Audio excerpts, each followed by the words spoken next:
can't see the ground. So I ain't coming down. So no, I ain't ever coming down. Rise up from the ashes, wings on my back, stay lit like a matchstick. We ain't coming back, I swear. Just let go and see what happens. Gotta let go to see the magic happen. They got us a quick change, so we like them in phase. I just bought a new watch, time to make my wrist ring. The zero gravity keeps elevating me.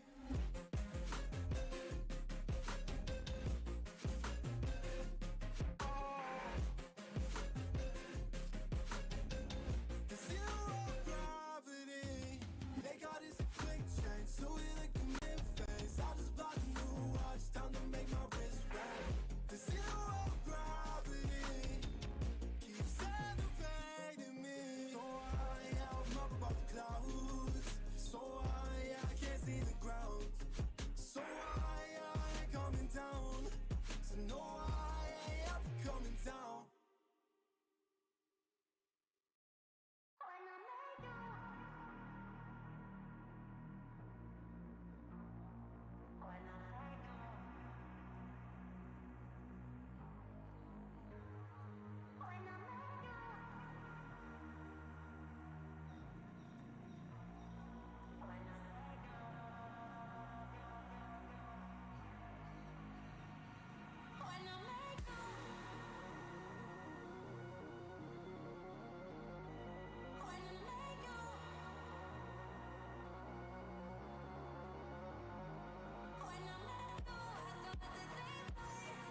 Hey there, friends. What is going on? It's Codiak and Livid here. We are chilling on a Friday at 2 p.m. because that's what we do as old men now. Random middle Whenever of the we day. get the time. That's right. Whenever we get the time.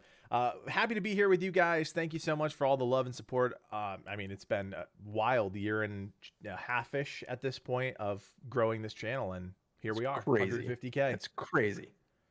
Yeah, absolutely crazy. For anybody that doesn't know, that was our year-end goal. 150K was the number that we set for ourselves to reach by Yeah. the end of 2021. We're a little bit ahead of schedule. We've got some stuff, some wild, crazy personal changes, or not personal changes, life changes happening to both Life of changes. us. So hopefully we'll be able to still be focused and make more content, but we're also going to enjoy a little bit of life for the rest of the year, I think. Yeah, I think so too. I I say think it'll be that, good. but Anthony knows that as soon as we get off here, I'll be like, hey, when's that next video coming out? Yeah, that's Yeah. usually how it goes. So, we really don't have an agenda, guys. So, if you want to say hey, if you want to ask us any questions about what we do as content creators, man, so much has changed since we started this. Yeah. I figured we would talk about, today we'll go through questions that people might have about, any content creation or stuff like that. We might show some things, might take a deep dive into our first videos or like on our old channels. Yeah. I got my YouTube plaque finally. Let's I can open that actually up. That's show. a great idea. So I could. He's do only that. 50. He's only 50,000 subscribers I'm behind. only 50,000 subscribers behind, but yeah. So Got a that's nice it, little. huh? That's a little Yeah, black that's box. a little black box with scribbly writing. That's generally what it does, right? So, look at that. Look at that plaque. It's a nice little piece of foam. Super exciting. Great though. You get the I'll tell you, little, it really is one of the auto-generated coolest spiel. things to get that. It really is. Yeah. Dude, I never thought in a million years that we'd have like one of these things. I know. So there it That's is. like a mirror. That thing is shiny as heck. Oh yeah. So awesome. There it is, everybody. I love it, man. Honestly, you set out Yeah. on this journey, and at times you don't actually know where the end goal is, right? Because you keep moving the goal line on yourself, and it's weird with 50,000. It was exciting. Then again, at 75,000, it was exciting. And then when we got to 100K, it was like, wow, this is a moment, and we should enjoy the moment. I don't think we ever really stop to enjoy them. No, we never do, because we keep moving the goalposts on ourselves. Even 150K, I don't even think either of us said anything to each other that day about it. I think it was like the day after or something. It's like the day after, and then we're just like, got to get to 250K now, right? Yeah. Yep. I actually have one, Corey. I can't move my camera because it's like on a thing, but I have one too. It's back here somewhere. Yeah, it's up on his wall. It's like, am I still in the frame? I don't know yet. I can't tell yet here. because But mine's been hanging up for a little bit of time. I feel like I showed it on stream at one point. Yeah. Yeah, we both had it. I've been trying to, as you guys can see, I have like sound panels in the back that need to be hung up. Cody's like getting on my case about it, but Well, with having a little kiddo, it's kind of hard to schedule time that the drill will not be causing issues with him between taking care of him recently. So yeah, so we just moved in. I got these and everything here. So these you have to go up. There's 5 of these things. So I have to set these up. I just got like a nice lighting setup and everything now going. So I'm trying to do some live streams in the future, guys. So got a nice, camera upgrade and stuff like that. So we're getting there. Wait, yeah, his legs. Sully, ridiculous, man. So we've been slowly chipping away at some things that we needed to do on the channel. For Livid, obviously, he moved into his new place, so getting him the sound panels. He literally just set up his new camera and lights today. Like an hour before. Yeah, even if it's not live streaming, it's, maybe getting on camera more for videos. Like, there's small things that we're constantly trying to do to just up the quality of our videos and just make them a little bit better than, everything else that's out there. Livid After Dark, let's go. We will get there. We will get there. Oh, yeah. I stopped doing it just because obviously there's no way I can do 12 to 2 a.m. with what's going on in my life right now, but we'll get back to it. I'm sure we will. I'm considering doing more of like a daytime thing, guys, before work and everything, because I usually work around. If you didn't all know, people that are here, we both run full-time jobs. Cody's more of the morning to afternoon or morning to evening guy or afternoon guy, right? And I'm more of afternoon to evening. I'm like straight in evening to middle of the night. So yep. For me, like if I do after dark stuff, it's got to be at 2 a.m. or after. So think 2 a.m. to our- 4 a.m. is pretty late. Our original plan was when we talked about it originally, it was I would go from 12 to 2, and then you'd pick up from 2 to 4, and then Yeah, you that just didn't had happen. this horrendous stretch of work where you were getting held over like an hour every night, and Yeah. it was like, and then after that you're like, I don't want to stream, and I totally get it. Yeah, when you sit there doing design work for 10 hours, and my eyes are already glued to a screen for 10 hours, I don't really want to be streaming after that point, you know? Yeah. No, look, I give streamers a ton of credit. They just like I like, and I think you do too, having the time to write your script, edit your video, Yeah. make it all perfect. Like it's really hard to be a streamer, especially like right now we're not talking to a Yeah. lot of people, and that's fine, but like I remember talking to 5 people. I remember talking to 2 people, and it's really effing hard. Yeah, I agree. I mean, it's really hard to stay focused, like especially people who are super good, like at the games that they play, right? Like Yeah. at a high skill level. To be able to like competently do that and also interact with your community is just like, Right. you And know, then you that's kind of like a mind blowing experience. and then you get to the point where you're so big that you don't even interact, you just do your thing. Like, That's also true. you know, which is like, you know, once you reach the Shroud level, like very little interaction, just plays his games, does his thing, and it's Yeah. great. It's hard, and I tip my hat to anybody who streams for a living. Nixon, I see you in the chat, brother. Good to have you here, and I know Nixon is one of them. Content creator, streamer, TikToker, all the good stuff, man. It's no matter what your know. avenue in content creation, there are challenges, right? Yeah, I'm terrified to venture down the rabbit hole of TikTok. I don't think we'll ever do that ourselves. Yeah, I mean, YouTube Shorts it's a cool little experiment, and we actually saw some immediate traction on it. It's just trying to figure out what works when for us. And again, as 2 people who have full-time jobs, it's hard. Videos is our thing. There's literally not enough hours in the day to get the stuff that we want to get done. No. But let's talk about fall time. Let's talk about games that are coming up that we're interested in. We got a couple delays. Battlefield got delayed. Dying Light 2 got delayed. But there's still some games in the fall. What? Everything got delayed. Like, look, I was talking. So we were talking to the Chris Barassa yesterday from the Darkest Dungeon team, and before we came on the stream, I said to him, you know, I was asking him how COVID has impacted his company, and we were talking about how like you either got your game out right as COVID launched, or you literally got hit or you did this year Yeah. when everything started to like snowball and delay. Yeah. So yeah.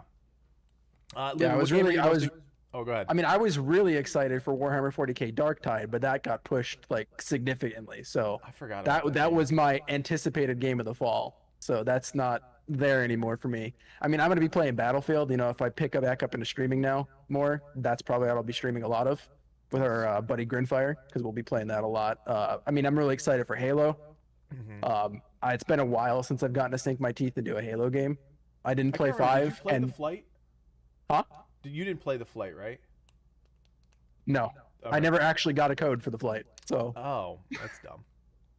so I never even got a chance there. Gotcha. But like I was kind of excited because I played the Master Chief Collection again when it came back, and I was really excited that 5 would eventually come to the PC because I just want to play the story. And then they announced this week that 5 is not coming to the PC ever. What?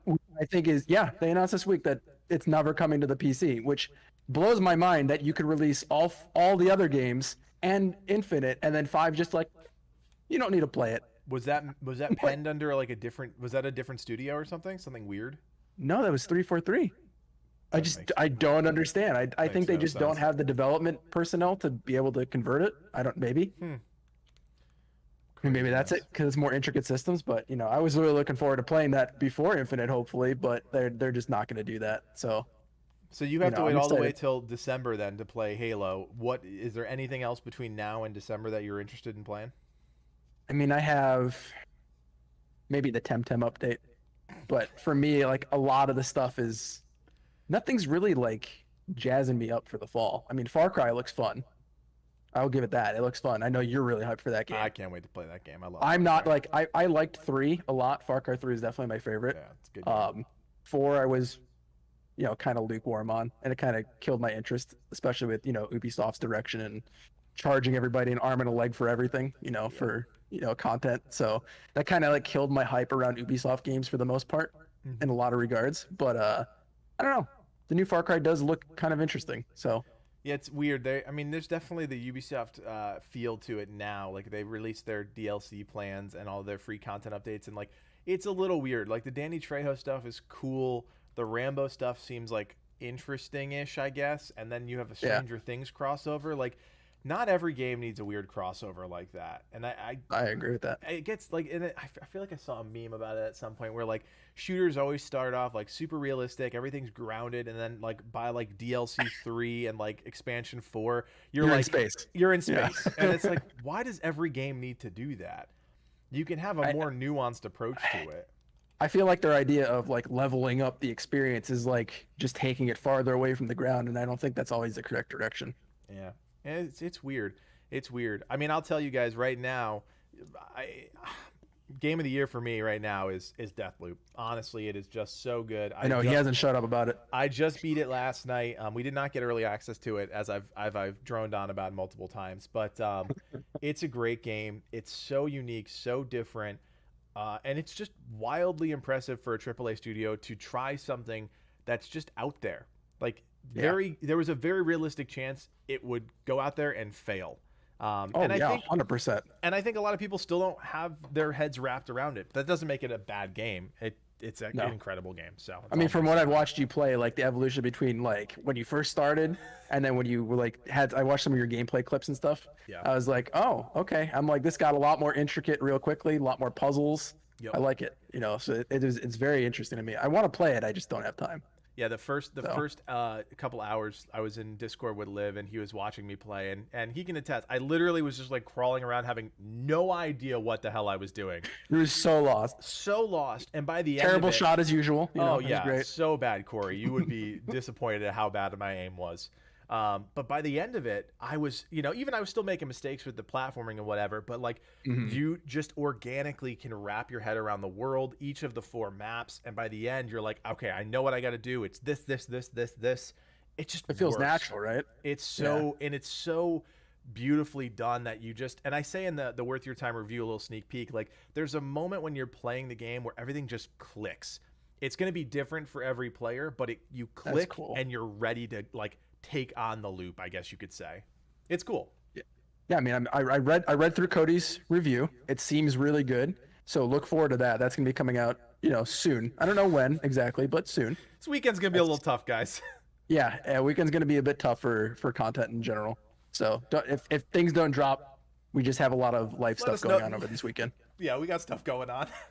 But yeah, so. I mean, I honestly, it's really sad too. Psychonauts was on my list. I have it. I played it. I haven't been grabbed by that game the way I was hoping to be grabbed. Yeah, I mean, that's another game that's on my list of things I need to play. There's not enough time in the day to play everything. Yeah. I mean, I think a lot of what made Psychonauts so beautiful back in the day was it really was so wildly different than everything else out there that you played and you're like, wow, this is really different, and I like that, and I'm a kid. But to be fair, also during that time though with Psychonauts, there was a lot of other games that I felt like the creative period of like studios was at a much higher state. Yeah. Like there is some really good concepts of games that came all the way from like N64 all the way up to like Psychonauts and stuff like that. There's a lot of really, really unique games. Right. And then I feel like it's all kind of devolved into like the same BR or the same shooter or the same kind of platformer with no really interesting mechanics, right?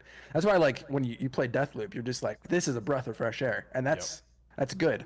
That's important for the gaming space. Like I don't mind, and I say this again in the review, I don't mind parody. I don't mind if you take something from a previous game and make it better in your next game, but like it doesn't evolve the video game world. It doesn't evolve what we conceive as a video game. And that's what Psychonauts originally had done. I mean, granted, the technology was so limited back then compared to now, but they were so focused on pushing the creative, not necessarily, okay, how many units is this going to sell? Yeah. I saw some really funny comparisons. So they put up like how people were like raving about the Ratchet and Clank game, which I think is arguably a very good game, right? The new one. But there's a lot of people that are like criticizing that in the environments, even though they're so detailed, you would like your character would walk through grass and the grass doesn't move. None of the elements like dynamically interact with your character, right? Which is like really surprising to me on that kind of like a game with that much fidelity that you don't have physics-based objects like in your game, right? It's kind of interesting. And then they showed that Psychonauts, they do the same kind of like portaling thing where you get through and like the world just completely changes through like this little door, right? But everything, like he'll walk and touch it and all the grass bends and everything moves. And it was like really interesting that Psychonauts like has all those little details, similar systems, and I feel like it contributes more to that landscape than like the big AAA name, you know? Yeah. Yeah, it was interesting. Even watching that. So that came to Game Pass, I believe, right? I think it did. I don't Yeah, know. it did. Because I remember watching it on Steam, or looking at the Steam reviews or Steam player base, and it wasn't that big. And I was actually pretty surprised that it wasn't as popular as I thought it was going to be. But if it was on, the platform, the other consoles, and then on Game Pass, that could be why. Oh yeah, definitely. I mean, if anybody has an Xbox, even if they play PC, they're just gonna jump on Game Pass to play a game for free, you know? Yeah, and going back to Deathloop, that's where I really think, and I again, I'm alluding to everything that's in my review. You're not even going to have to watch it at this point. That's where I think Deathloop is going to really thrive. Is once it reaches Game Pass, people are going to be like, okay, I really wanted to check out this game. I just wasn't willing to pay the $60 to maybe like it. You know what I mean? No, I mean, I feel you. I mean, that's a, $60 like. So like as a channel, right, that we get like review copies from studios, or we use like some stuff to fund our reviews and game stuff like that, to be able to do this. $60 is still a lot of money for a game. Like, and like, with talks that, things that like on PlayStation stuff like that, they're $70. Like there's increases to like upgrade fees from PlayStation 4 to 5. Like that's a lot of money for a game. And for a game that you're just like, I don't know what this is about. Why would I spend $60? Yeah. Yeah, definitely. I mean, I'm looking forward to what the rest of the year, but I think we've had I mean, considering COVID and everything, I think we've had a pretty good year for games already. I mean, Aliens Fireteam Elite, huge game for our channel. Obviously, we scored a big win on that one, and really loved that game and hanging out with the developers, talking to them about their game a little bit. We were doing that on Twitter. Just a really cool team that struggled with, honestly, the fact that they launched that game is pretty impressive. So yeah, I mean, for anybody that do, but that studio turned over hands multiple times. Like it was just like they were owned by one studio, and then it was bought out by another company, and then they had input from that new studio, and then it was sold again and rebought, and then couple that with the fact that it's a Disney IP, which I can't imagine is an easy thing to work under, right? I'm sure there's tons of restrictions that come with being under a Disney studio. And I think they wanted to release the game like almost 2 years ago, right? Like if not more. And then it took them this long to be able to get it out with the budget that they had, because they were on like, it was either like, hey, we want to animate the mouths of these characters, or we want to make solid gameplay systems. I'm going to take solid gameplay systems over mouths. Yeah, they were so smart about, where they could cut corners and really laser focused on the game that they wanted to make, to just get it out the door, and it was solid. Yeah, it had some issues. Sure, there were bugs, all that stuff. All of these games have this stuff at this point. But they did it's a really smartly designed game within the scope, and understanding how much of a struggle it was just to get that game out there. Right, and I think it sold really well too. So with the fact that it sold really well, hopefully that like gives Disney a little kick in the ass. Like, hey, support your little studios a little bit more. Yeah, Cold Iron, it's their first project, and for them to deal with what they dealt with and to get a game out is great. So definitely excited to see what they're going to do next, whether it's more Aliens content or something completely different. God, I want a good Predator game or a good AVP game so bad. I miss those games so much. I wonder if they'll stay on the Aliens vein. I mean, it would make sense, right? I mean, I don't see why not. I feel like they're super passionate about that IP, Yeah. And I think Disney does own both Predator and Aliens now, if I'm not mistaken. I think that's I think we talked about that last week. Yeah, I think you're right. Yeah, there might be like some like legacy kind of contracts that are like holding over still for Predator. That might be the reason why crossovers don't happen as much. Yep. But I think once that goes out the door, I think they're gonna they're gonna go full on that again, which I'm excited for. Yeah. I'll tell you, I mean, another game, obviously we did the interview yesterday. I cannot wait to play Darkest Dungeon 2. Like for me, Darkest Dungeon was one of those indie games that really sparked my love for smaller studio games. That Bastion, which we've talked about before, incredible game. Anything from Supergiant, really. Hades, of course. But Darkest Dungeon for me is one of those games.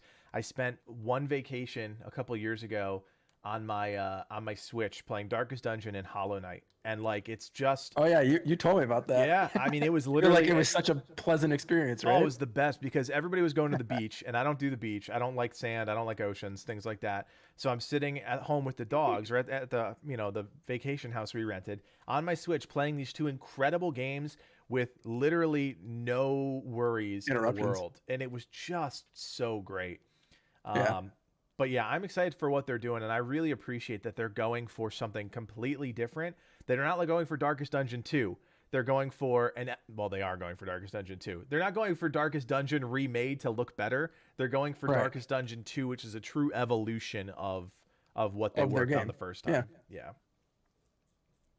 It's still familiar in a sense, you know what I Yeah. mean? Like they Yeah. keep some of the things that made people fall in love with the game, but like taking it in a direction that I think is needed for this day and age. Yeah, and there's such a passionate community behind Darkest Dungeon, and to see hopefully them rally, and that was why we were focused so hard on the interview and making sure people understood it, because it really does sound like a cool game, and there's still a lot of what makes Darkest Dungeon great in this game, but there's a lot of changes, and it's hard for people to wrap their head around changes when there's not a lot of gameplay footage out there, there's very few images out there, and you're changing up a lot of things. So Yeah. I'm I mean, excited he about was that he was one. so cool to listen, like when you were talking to him, because we were listening and everything. He seems like a really just genuine person. I think every developer that we've talked with so far have been like just really genuine, like good people to talk to. All But I of the think that also comes developers, with the indie space, right? right? Like, All of the developers we have talked to have been like the creative directors or like the leaders of their studios and their projects. And it's always great when you talk to them because they're not on talking points. I'm sure they are in their head, but it's not like Oh, a yeah. community manager or a marketing person who's going to be like, this game has next gen graphics that's going to reimagine the way people play video games. Like, no, that's bullshit, and we all know it's reimagine the way bullshit. you use your eyeballs. Oh, okay, Right. really? It's like, no, talk to me about your game. Why are you passionate about this? What do you think it's going to do for the player? And that's, for Chris the other day, Yeah. that's what he talked about. He's like, I hope people love it. It's different. Here are some things that are happening. Here are some things that aren't happening. And it feels great. And the same for Stefan when we talked to him about Biomutant. Mm. Yeah, still got the Biomutant hat. Oh, it's Buddha Cat in the chat. What's up, Buddha? Hey, Buddha. Also, yeah, so I don't know. Cody, is Darkest Dungeon on like major consoles? I don't know. I don't know that Darkest answer. Dungeon is on, I think it's on every platform at this point. I know it was just on sale for like $5, so I saw this resurgence of people playing it, which was great. I think it peaked up to like 10K on Steam the other day because, Darkest Dungeon 2 is dropping into early access. It's kind of a quiet drop at the end of October, no marketing around it. So it's not going to be a big launch by any stretch, but I think people are going to find it. They're going to enjoy it, and I can't wait. I honestly cannot wait to play that game. Yeah, I mean they have like a full year plus probably in early access before it's a 1.0 release where they actually go hard on the marketing, right? Yeah, and that was the one thing I really wanted to ask Chris that I just never got around to was, when they were one of the pioneers of early access. They really were. And if you go back and look at the games that were around Darkest Dungeon at the time, there really wasn't a lot of early access content. So they really were pioneers in the sense of, hey, we're going to drop this game that's not finished. You guys help us develop it. And Yeah. now coming out in 2021, that's not the case, right? Almost everything drops into early access starting off. So Yeah. are they going to be able to capture that same success? Obviously, he doesn't know the answer to that question, but would just love to hear his thoughts on that one because that's what I I mean, thought of. if they just maintain the community connections, and I know he was like really big on like how Hades handled their development, which Yeah. everybody knows Hades, fantastic game. Small game, maybe you've heard of it. But yeah, they handle their community development extremely well, and I think they said they wanted to like emulate that kind of response and everything that Hades got and everything again. So Yeah. I think they'll be fine. Yeah, I do. Hey, do too. Exodus. Exo, what's up, man? I didn't see you sneak in there. Yeah, Hades, fantastic game too. For anybody who's never played Hades, you have to do yourself a favor and play that game. Which is interesting because, we were just talking about Deathloop and how it's a breath of fresh air. Hades did a lot of things right. I think they did 99.9% of things right. They didn't really change the script too much. Like they didn't innovate anything in the sense that like you'd never seen these things before, but everything from top to bottom was just so smart. I think the big innovative thing that they did was really bring kind of like an underlying story Mm-hmm. to a roguelite. You're right. If that You're makes sense. Like absolutely right.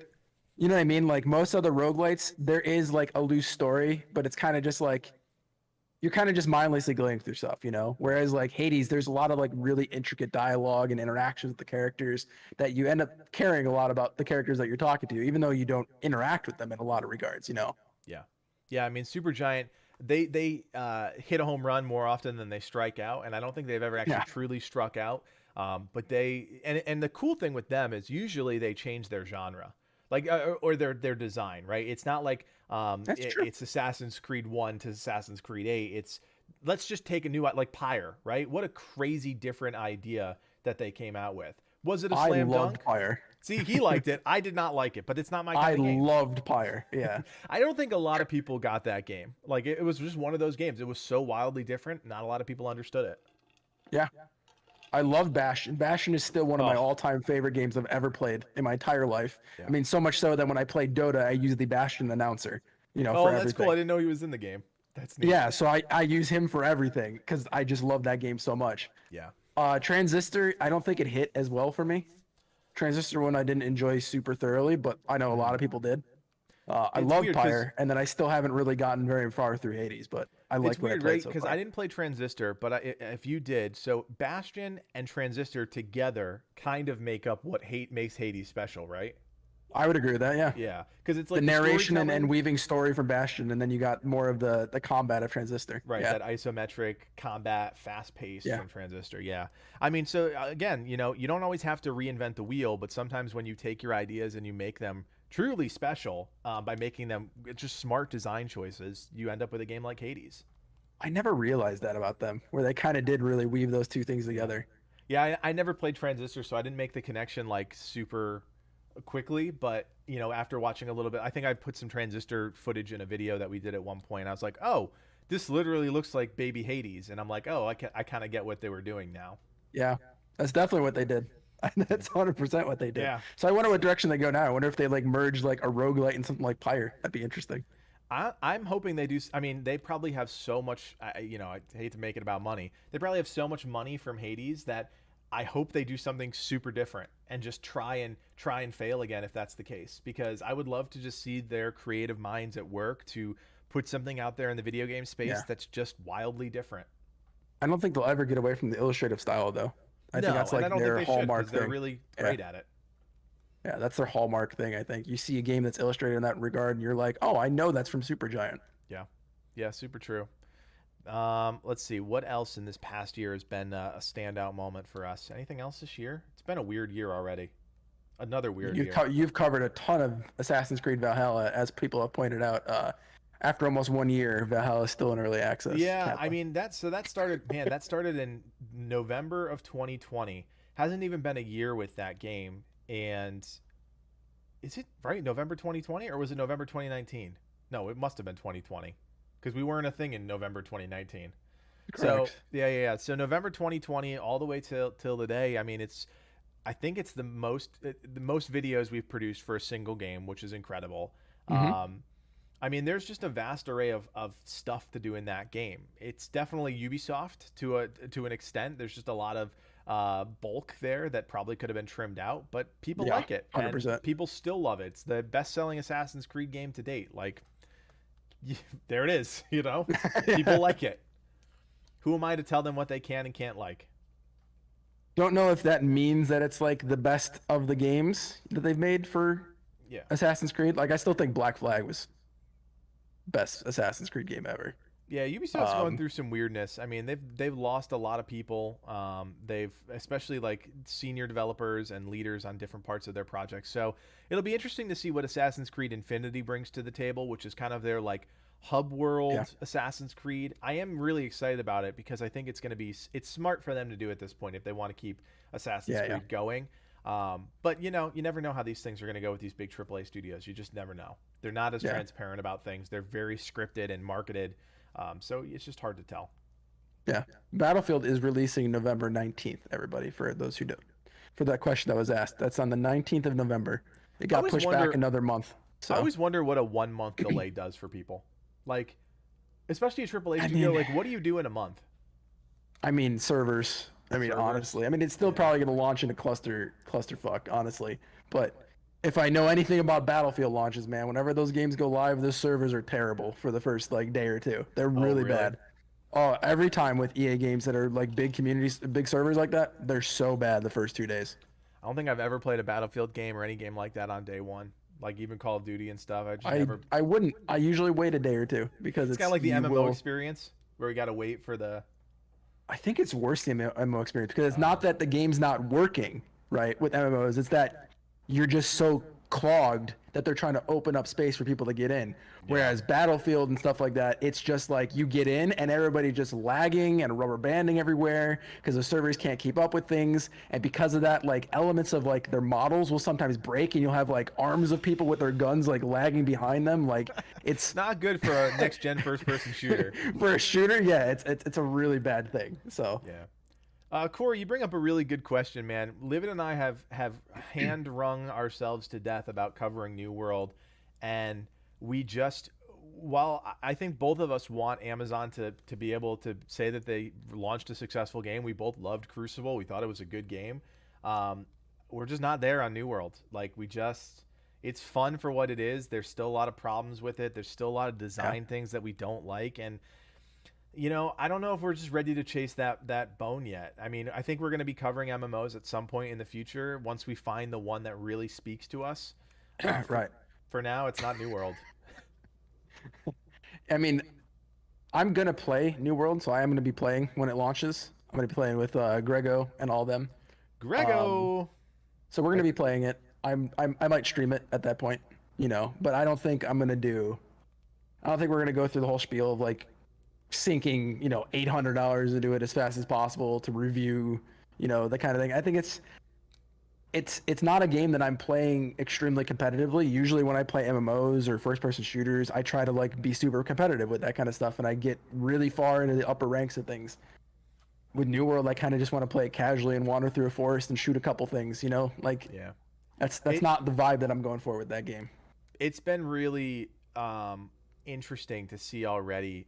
I don't know if toxic is the right word yet, but the push to have content creators kind of compete against each other and all of the stuff that was weird to me. it was weird. It already creates a hostile environment within the game, and like there's already problems, and you're always going to have those people that are going to rush their way to 60 or whatever the level cap is, and Yeah, of then course. just but in the age of content creators dominating a lot of things, it's not healthy for the game and the community, I don't think.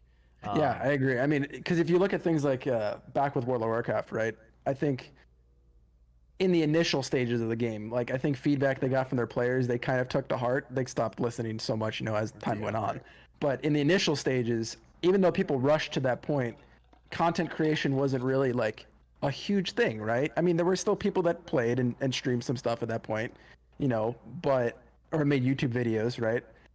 But it wasn't like a rush, I need to get this guide out because I need views for these kind of things, right? It was kind of like people made guides at that point for World of Warcraft because they're just like, I really want to help the community better, get through these challenges and stuff, and as a result, like I think people more took their time through the game. They looked at systems critically, things like that, right? Whereas now you get the instance of, you play through New World and you're rushing to 60 and you're spending 50 hours constant streaming and you're like almost max level on day 3, and then you go around like wrecking kids in PvP that are way lower, that are people that are just like just want to enjoy the game but they can't compete on that level. And then there were people that complained about the PvP scaling, and then that was removed for the recent test and everybody was like, whoa, now I don't want to play PvP because I don't want to get completely dumpstered on in a skill-based system.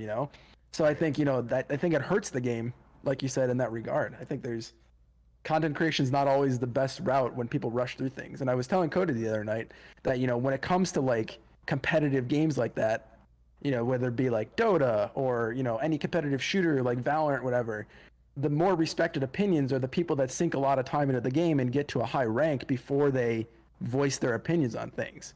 They spend a lot of time with it, not just the first person to get a guide out and say things like that. So right, it's also you're running into a number of different problems, and Amazon's going to have to figure them out. It's essential to the life of the game.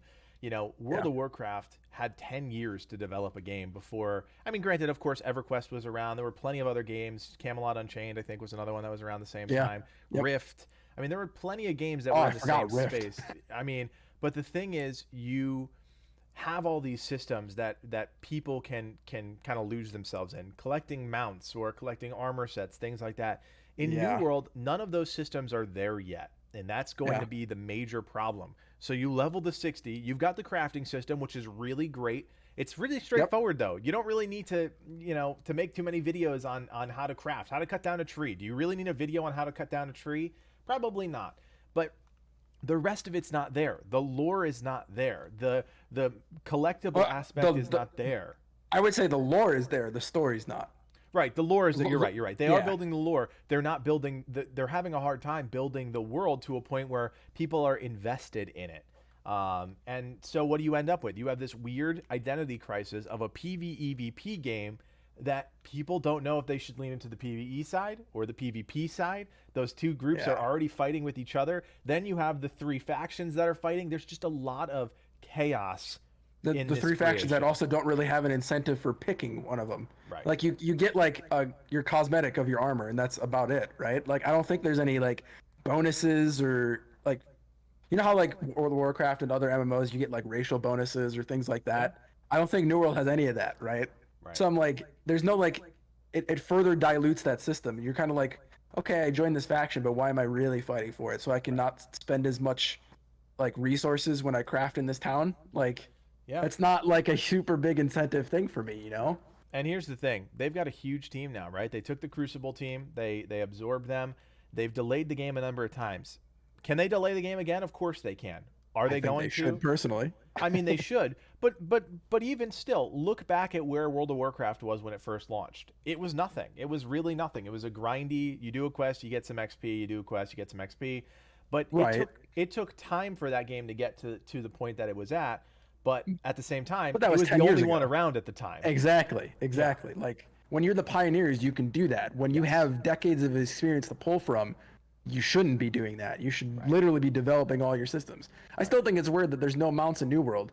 Like it's weird that I'm a person that likes to collect mounts in MMOs. Like I love that stuff. I love doing like the really hard achievements and getting the really cool cosmetics and stuff.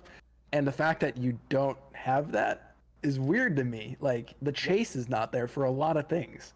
Yeah, that's a great way to say it. The chase is not there for a lot of things. I really actually like the way you just said that, because that's exactly how I feel about it. Because there's so many things you can chase in games like World of Warcraft, even games like Rift back then. You could chase these things, and I just have no idea what I'm chasing in New World. None whatsoever. I'm chasing a level 60 so I can go do some dungeons, get maxed out, and then just go wreck in PvP. That's about it. Yeah. I mean, like I'm not chasing anything else. They have made good changes, and hats off to the team for what they've been doing.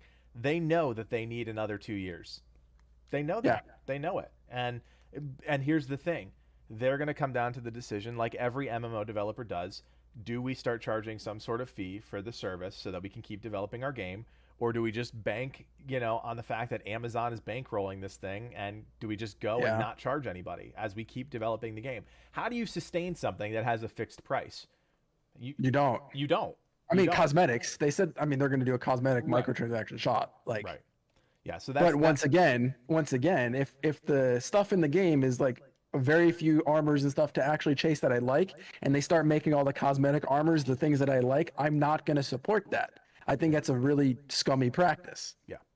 It's got to be a healthy balance of things in the game that I can chase and feel excited about chasing. And then, hey, if I want to support these guys and what they're doing, there's also some things in the shop that I like and that maybe I'll pick up. Right. Yeah. But it shouldn't turn into everybody's wearing all the things from the shop. Like that's ridiculous. Yeah. I mean, I know a lot of people don't like the cartooniness of World of Warcraft, but there was something about the identity of your character in that game too that I really love. That's why I'm so excited about what Riot is doing with their MMO. Is they've already established this incredibly diverse and vibrant world and characters. It's going to feel like it's kind of like what WildStar did. You have this really unique, I love that game, personality in your game. And that was one thing when I was playing New World, I just felt like I was in a sea of the same. And I know everybody was different. I know everybody was unique, but at the same time, I just felt like I was constantly lost in a sea of, like being stuck in a mall, right? You're just surrounded by pretty much the same blur. Yeah. But I mean, when I got to end game stuff, like I got to like level 50, I think, in the beta, right?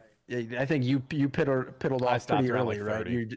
Yeah, I got to like level 50, almost upwards of 60 there. And when you get to that point, nobody really looks different. Everybody's kind of wearing the same, like, because there's a certain piece of gear that's like the meta stats.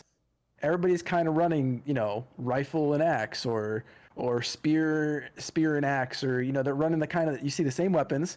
If you're running with your faction, you all are generally wearing the high level faction gear or the stuff you get from expeditions. Yeah. So there's not really a big variety of identity there, and I think that's a problem. And I think Corey also brings up a good point, that it's weird that New World is basically one character, right, Yeah. on a server. That's why I hate classless games right there. Yeah, we come from MMOs and stuff that I enjoy. You pick a class and you suck at some things. If you come up against a certain class in World of Warcraft and you're playing another class and it dumpsters on you, you're not going to win. It does not matter. Yep. I like that. I like that I have a genuine fear of certain classes. Whereas like you go into New World and you're just like, it's skill based. If I'm really good, no classes matter. One of the biggest design pitfalls I've seen in the last 10 years, and people are going to disagree with me, and that's totally fine. When you give the player everything, it dilutes the game immensely.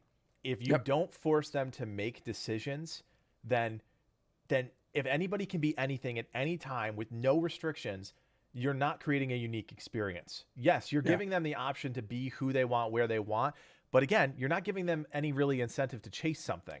I loved leveling my paladins in World of Warcraft, my hunter in World of Warcraft, because I felt like I was trying to be the best at that thing. You loved leveling a paladin? I love leveling everything in World of Warcraft. I was an alt fiend. I had one of everything when I quit at when did I quit? End of Legion. Pretty sure paladins are like the most mind-numbing experience to level. Yeah, I mean, they've made smart changes over the years to make like Judgment Paladins. I don't know if it's still the thing. Retribution Paladins at the time. Yeah, Ret Pally. It was fun to level those at the time, but again, I knew that I was kind of in my box, and I was okay with that because I made the conscious choice to be in that box. If I can just switch around whatever box I want whenever I want it, I don't feel like I'm achieving anything. Yeah, that's one of the problems that Assassin's Creed Valhalla has. Yeah, oh, definitely. I mean, you have to force people to make some decisions, Yeah. I don't understand the point of putting trees if you can literally get all the trees. Like it goes against the design philosophy of implementing that in the first place. Yeah. Oh, that's a cool quote, Will. Mark Rosewater, lead designer of Magic the Gathering. Limitations breed creativity. I like that. Yep, I would agree. 100%. And every developer is going to be different, because I know Stefan, when we were talking to him about Biomutant, he was very much in the sense that he didn't want to restrict players. And that's okay in a single-player RPG, I think, especially in a non-multiplayer online game.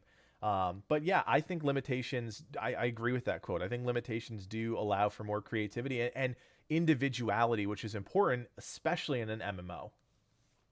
Yeah, I would agree with that 100%.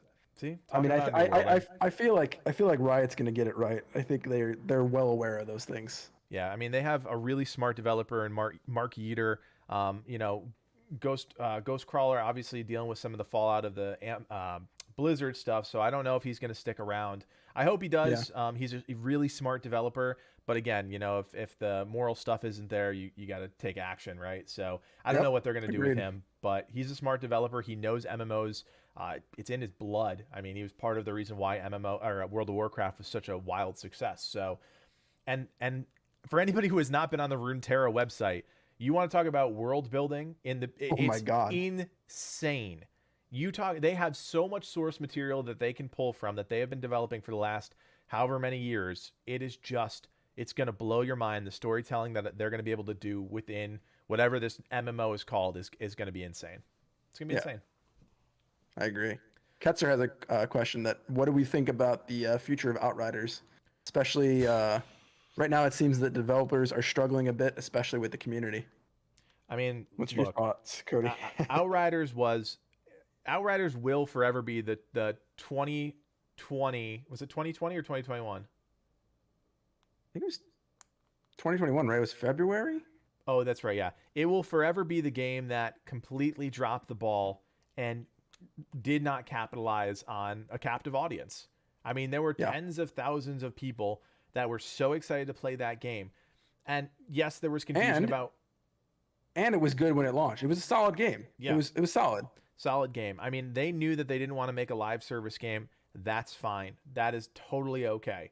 But the lack of communication, the nonsense patch updates that they did, the nerfing into the ground on week 1, like it was just when bugs were deleting people's stuff, they proceeded to then also nerf people's stuff. Yeah. You know. Yeah, it when you could make a mistake, they made a mistake, and they paid for it. They absolutely paid for it. It was a brilliant idea. It was a game people were excited about, and they just dropped the ball. It's just the way it is. I know people often actually leave comments on our reviews that, oh, we gave Outriders a positive review at launch. Why should we trust you guys for that kind of stuff? Well, because Outriders was a good game when it launched. It had solid gameplay systems. There were some areas that it lacked, and we criticized those things. Yep. And then I distinctly remember we made videos and even pointed out to the developers before it launched that these inventory deletion bugs need to be addressed, and you should in no way launch your game with these present. And they're like, oh, don't worry, we solved these issues. And we're like, well, that's going to be the one thing that sinks their game. And what happened, Cody? Yeah, I'm pretty sure that was actually the title of the video. Like, the one issue Outriders needs to fix was the video. And I know developers don't often watch content creators, or they don't care, and they just kind of beat to their own drum, and that's important to some degree.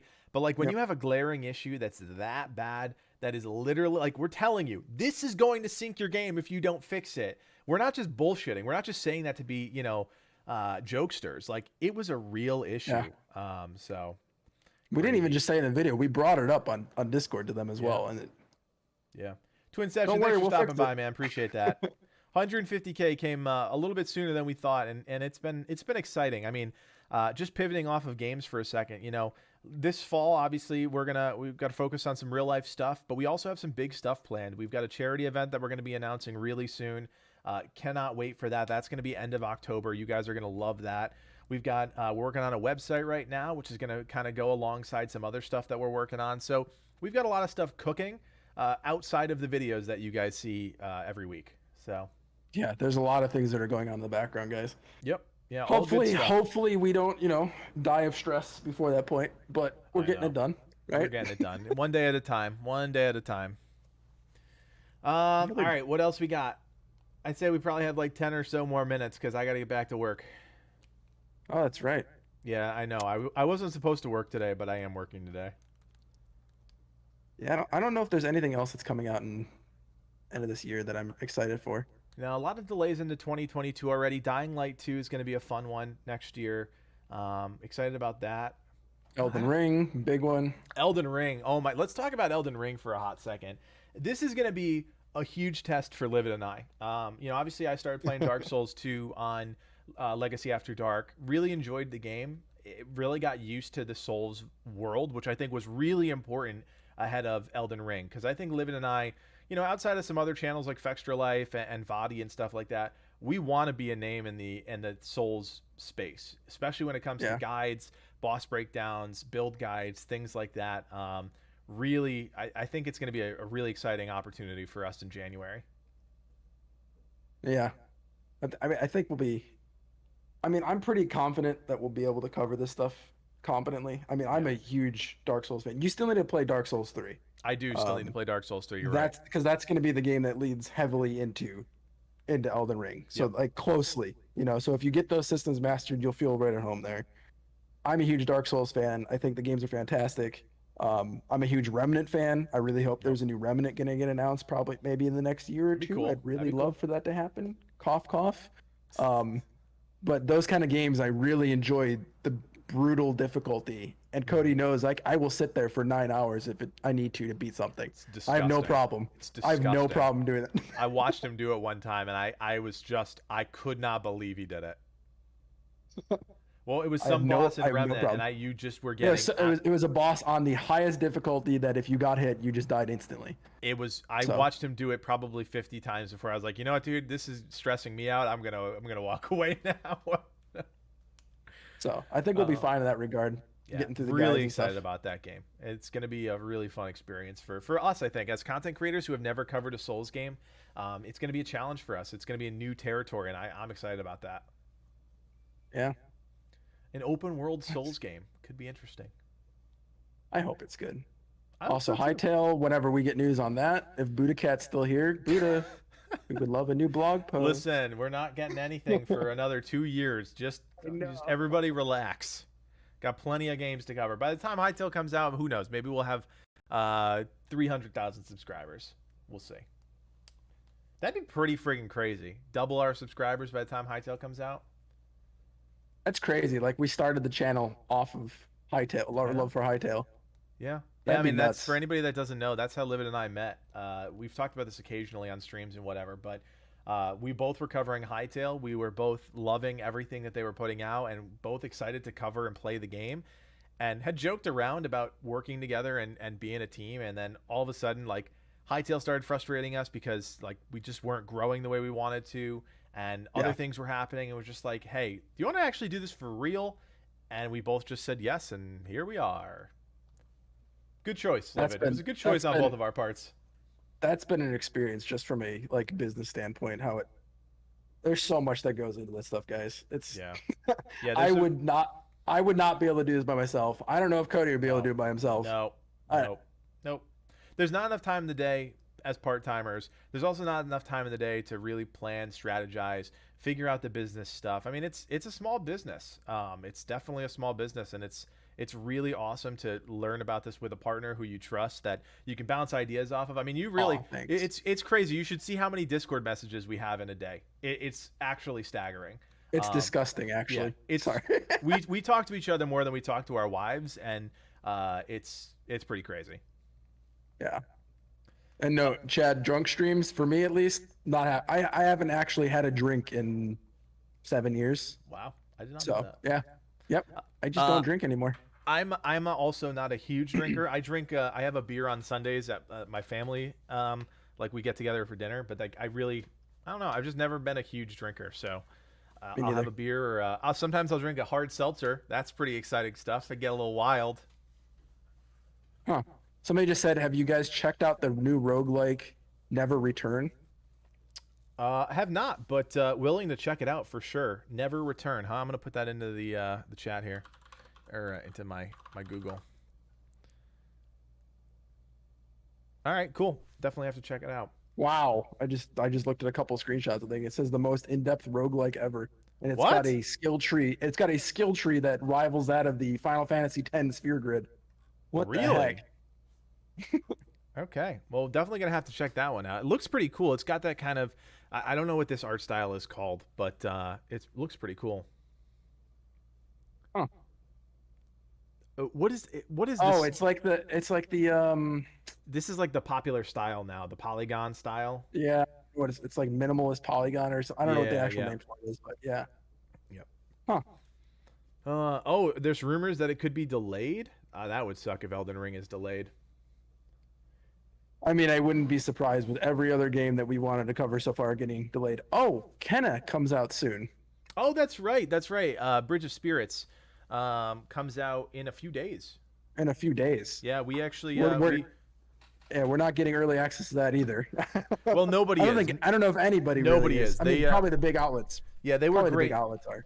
Yeah, maybe the big outlets. They were a small studio, and when I reached out to them, they're like, "Hey, we're not doing early access, but maybe we can get you guys a key on launch day." So hopefully we'll be able to get that game. Would love to just see, because those guys are animators. They're visual guys coming into the video game world. So gonna be really interesting to see if they can make a compelling interactive experience wrapped in their beautiful, artistic visuals and whatnot.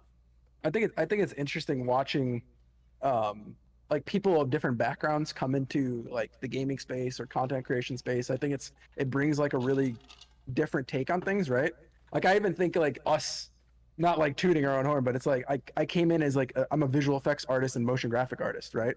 And I came in, I never had any video editing experience. I mean, I learned Premiere this year. Cody can attest to that. I never used Premiere before in my life.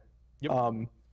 So it's interesting when people get into games development, at least from a different background, because I think there's a lot of aspect of games that doesn't get looked at heavily. Like, I think under like a regular game designer, you're more concerned with just gameplay systems. You're not really always concerned about the visual style of things, right?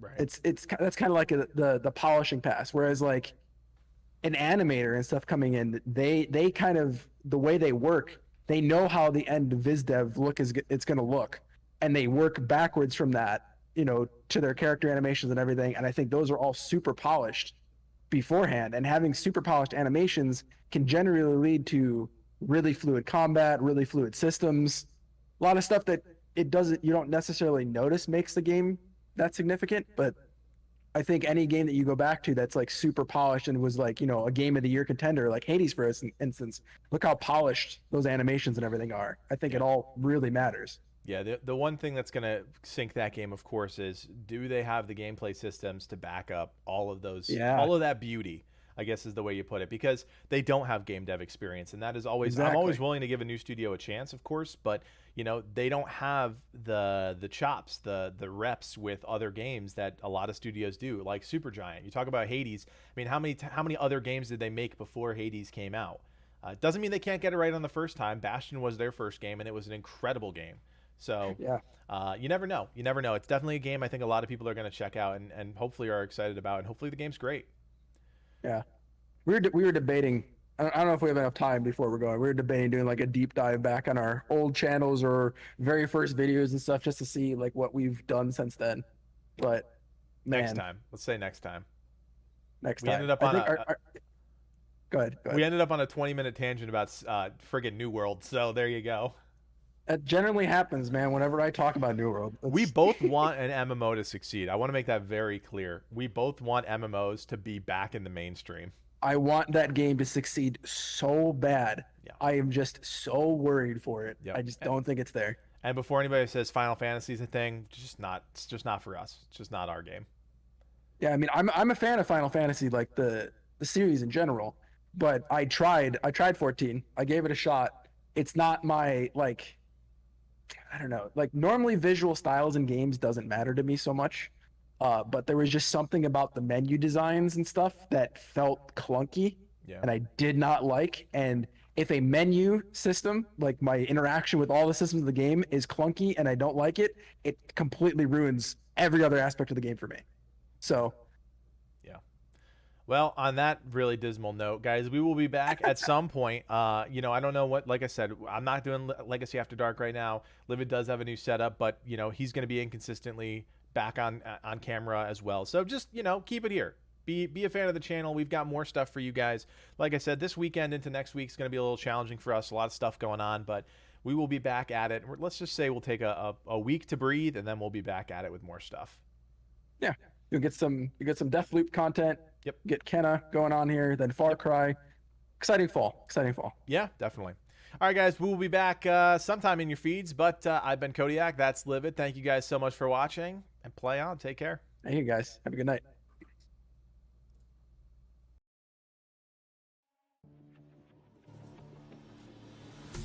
Fallen one too many times, feeling like it never ends. Back again, square one. Tried to leave myself behind, looking for a better place, not to stay alone. Gain our trust and you chose to break it. Ask for truth but you only fake it. Thought you said what we had was sacred. It's all lies, all lies. I was broken and isolated, but inside held the fire waiting. Not a word that you say can save this, so don't try, 'cause this time you crossed the line.